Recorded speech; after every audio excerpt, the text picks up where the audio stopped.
आज हम बात करेंगे चैप्टर बिजनेस एनवायरनमेंट के बारे में। तो सबसे पहले हम ये समझते हैं कि हमारा एनवायरनमेंट क्या है और फिर समझेंगे बिजनेस एनवायरनमेंट के बारे में।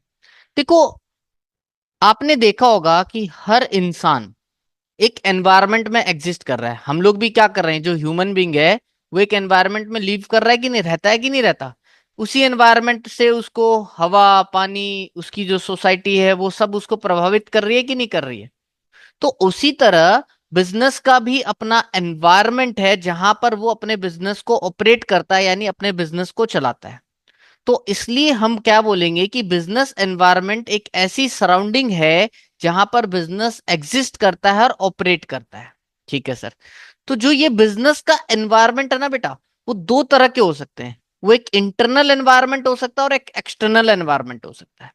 देखो, जिस तरह से हमारे जो ह्यूमन बीइंग रहता है ना, एनवायरनमेंट में, तो जैसे ही उस एनवायरनमेंट में बदलाव आते हैं, जैसे बाहर मौसम हुआ ठंडा तो इंसान ठंड के हिसाब से कपड़े पहनता है। मौसम हुआ गर्मी का तो इंसान गर्मी के हिसाब से कपड़े पहनता है। वो उस मौसम को नहीं बदल सकता, इंसान को अपने आप को बदलना पड़ता है। इसी तरह भाई बिजनेस को भी ये जानना जरूरी है ना कि उसका कौन सा एनवायरनमेंट है, कौन उसको प्रभावित कर सकता है ना। किसको वो कंट्रोल कर सकता है, किसको वो कंट्रोल नहीं कर सकता। तो बिजनेस के दो तरह के एनवायरनमेंट होते हैं, एक इंटरनल और एक एक्सटर्नल। तो जो इंटरनल एनवायरनमेंट है उसको तो बिजनेस कंट्रोल कर सकता है, वो बिजनेस के कंट्रोल में है। बट जो एक्सटर्नल एनवायरनमेंट है उसको बिजनेस कंट्रोल नहीं कर सकता। यानी उस एनवायरनमेंट जिसको बिजनेस कंट्रोल नहीं कर सकता, तो बिजनेस को अपने आप को उस एनवायरनमेंट के हिसाब से बदलना पड़ेगा। अगर भैया बिजनेस तुमने अपने आप को उस एनवायरनमेंट के हिसाब से नहीं बदला, तो तुम मार्केट से आउट हो जाओगे, तुम मार्केट में सरवाइव नहीं कर पाओगे, है ना। तो चलो इंटरनल और एक्सटर्नल एनवायरनमेंट को भी जान लेते हैं। तो इंटरनल एनवायरनमेंट कैसे है सर बिजनेस के कंट्रोल में। देखो भाई, जो एम्प्लॉयज है बिजनेस में जो काम कर रहा है, तो उसको स्किल सिखाना ये बिजनेस के हाथ में। भैया ट्रेनिंग दो उसको, स्किल सिखाओ, उसको मोटिवेट करना, तो भैया उसको सैलरी वगैरह अच्छी दो, है ना। जैसा वो चाहता है काम पे वैसा एनवायरनमेंट दो, मोटिवेट हो जाएगा।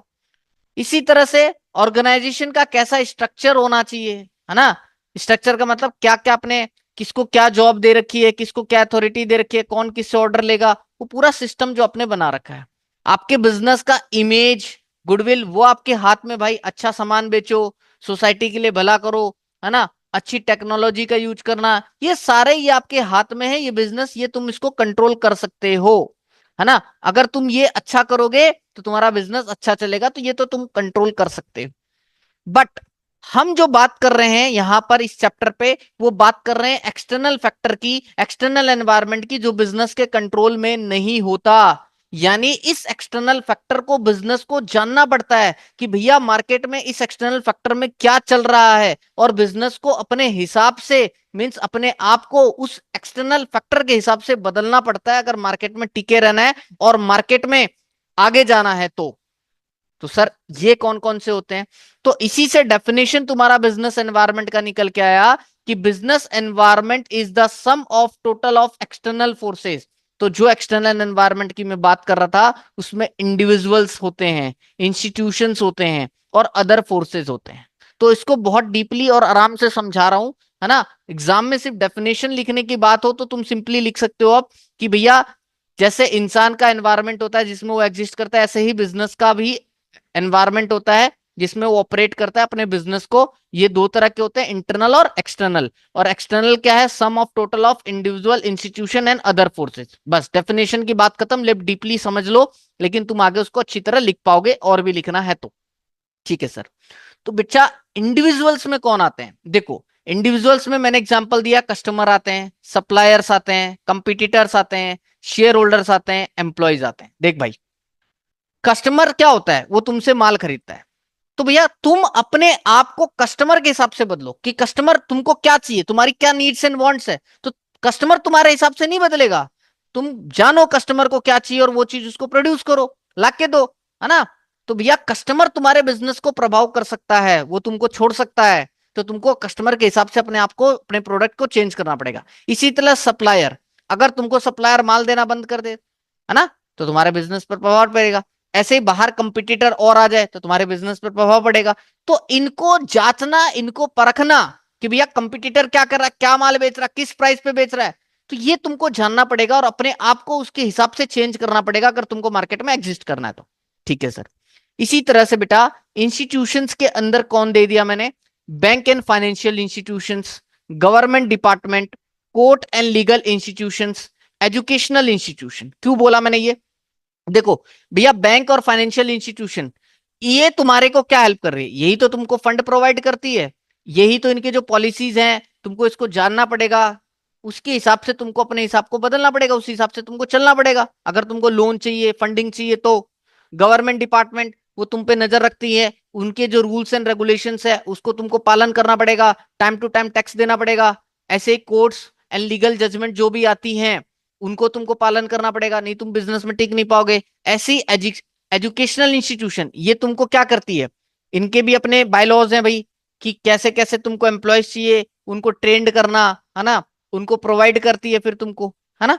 तो ये इंडिविजुअल और इंस्टीट्यूशंस के अंदर ये लोग आ जाते हैं।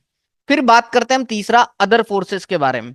तो अदर फोर्सेस ये कंप्लीट तुम्हारा वेरी वेरी इंपॉर्टेंट होता है अदर फोर्सेस। इसमें बात करते हैं हम इकोनॉमिक एनवायरनमेंट की, पॉलिटिकल एनवायरनमेंट की, लीगल एनवायरनमेंट की, और टेक्नोलॉजिकल एनवायरनमेंट की, और सोशल एनवायरनमेंट की, राइट। और तुम ये भी बोल सकते हो नेचुरल एनवायरनमेंट की, है ना, ये भी हम इसके अंदर डाल सकते हैं। तो इनके अंदर जो भी बदलाव आ रहा है तो बिजनेस तुमको ये पता करना पड़ेगा और अपने बिजनेस को इसी हिसाब से तुमको चेंज करना पड़ेगा। देखो इकोनॉमिक एनवायरनमेंट के अंदर क्या आता है, इकोनॉमिक एनवायरनमेंट के अंदर ये आता है कि जो तुम्हारा जो इकोनॉमी है हमारी कंट्री की, उसमें क्या बदलाव आ रहे हैं, इंटरेस्ट रेट, बैंक रेट में क्या प्रभाव पड़ रहा है, उस हिसाब से तुमको काम करना पड़ेगा, है ना। जैसे एग्जांपल ले लेते हैं कि अगर आरबीआई इंटरेस्ट रेट को रिड्यूस कर देता है तो भैया इंटरेस्ट रेट रिड्यूस कर दिया तो लोग लोग लोन ज्यादा लेंगे, उनको लोन सस्ता पड़ेगा। और जब लोन सस्ता पड़ रहा है तो भैया लोग डिमांड्स करेंगे कार के लिए, होम के लिए। तो इससे क्या होगा, उस बिजनेस को जो ऑटोमोबाइल और रियल एस्टेट वाले हैं उसको बेनिफिट होगा कि नहीं होगा। तो भैया उसको पता करना चाहिए कि नहीं करना चाहिए कि इकोनॉमिक एनवायरनमेंट में क्या बदलाव आ रहा है, उसी हिसाब से ऑफर निकालो, उसी हिसाब से काम करो, उसी हिसाब से अपने बिजनेस को ग्रो करो। हो सकता है रेट इंक्रीज हो जाए तो दिक्कत है ना। तो भैया अपनी स्ट्रेटेजी, अपनी प्लानिंग उसी हिसाब से बदलना पड़ता है। तो इकोनॉमिक एनवायरनमेंट में basically inflation, income level, interest rate, economic policies, इन चीजों पे अपन को ध्यान रखना चाहिए। ठीक है जी।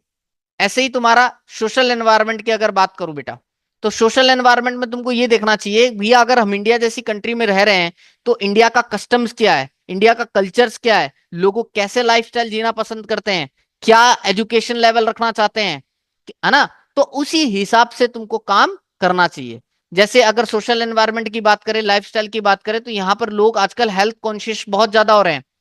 तो वहां पर डिमांड बढ़ रही है ऑर्गेनिक फूड की और शुगर फ्री प्रोडक्ट की, तो उस इंडस्ट्रीज को इस चीज पे फोकस करना चाहिए, है ना।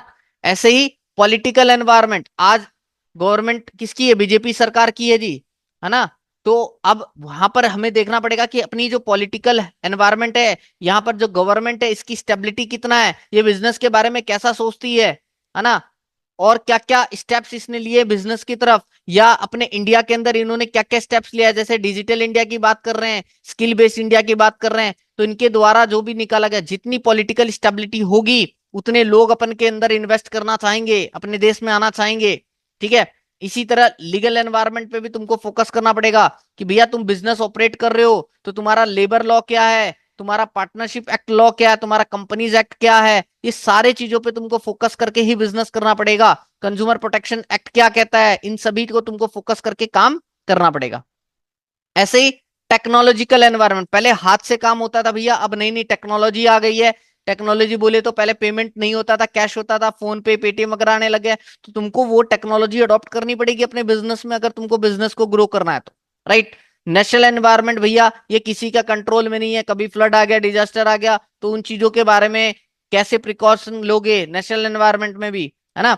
तो इन सभी को तुमको सोचकर अपने बिजनेस में काम करना पड़ेगा। इसलिए बोला गया बेटा कि बिजनेस एनवायरनमेंट चैप्टर में मैंने ये सारी बात अभी तुमको इसलिए ही समझाई है कि business environment is the sum of total of external forces, और एक्सटर्नल फोर्सेस में तुम्हारा कौन कौन इंक्लूड हो रहा है, individual, institutions, and other forces, और अदर फोर्सेज में economical, social, political, legal and technological और नेशनल भी हम बोल सकते हैं।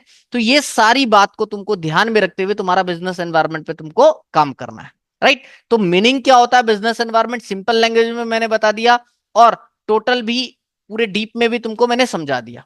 तो इसी के साथ एक कॉन्सेप्ट निकल के आता है, जब मैं बोलता हूं तुमको ध्यान रखना पड़ेगा, तो भैया कॉन्सेप्ट निकल के आता है एनवायरनमेंट स्कैनिंग की। अब सर एनवायरनमेंट स्कैनिंग क्या हुआ? देख भाई, मैं बिजनेसमैन हूं, तो मुझे क्या करना पड़ेगा, मार्केट में क्या चल रहा है उसको स्कैन करना पड़ेगा। स्कैन करके उसको मॉनिटर करना पड़ेगा, उसको एनालाइज करना पड़ेगा कि भैया जो प्रभाव, जो मार्केट में बदलाव आ रहा है, उससे मेरे बिजनेस में क्या फर्क पड़ने वाला है। क्या मेरे बिजनेस के लिए वो खतरा है? खतरा है तो भाई अपनी स्ट्रेंथ को इस्तेमाल कर, उस खतरे को दूर कर। क्या जो मार्केट में बदलाव आया है क्या मेरे लिए एडवांटेज है? अगर एडवांटेज है तो दूसरे के पहले तू मार्केट में उतर जा, है ना। तो इसको बोलते हैं मार्केट को स्कैन करना और उसका बेनिफिट लेना। तो environment scanning means carefully studying, analysing and monitoring the business environment to understand the changes happening in it. Economical में, सोशल में, पॉलिटिकल में, टेक्नोलॉजिकल में, लीगल में क्या बदलाव आ रहा है, उसको जानो। उसको जानो, तुम्हारे बिजनेस के लिए खतरा है या एडवांटेज है, और उसके हिसाब से स्ट्रेटेजी बनाओ। अगर तुम उसके हिसाब से स्ट्रेटेजी बनाते हो तो तुम्हारी अपॉर्चुनिटीज आएगी, तुमको थ्रेट नहीं हो पाएगा, तुम कस्टमर से आगे रह पाओगे और long term growth and profitability ले पाओगे। यही तुम्हारा एनवायरमेंट स्कैनिंग की बात कर रहा है, ठीक है।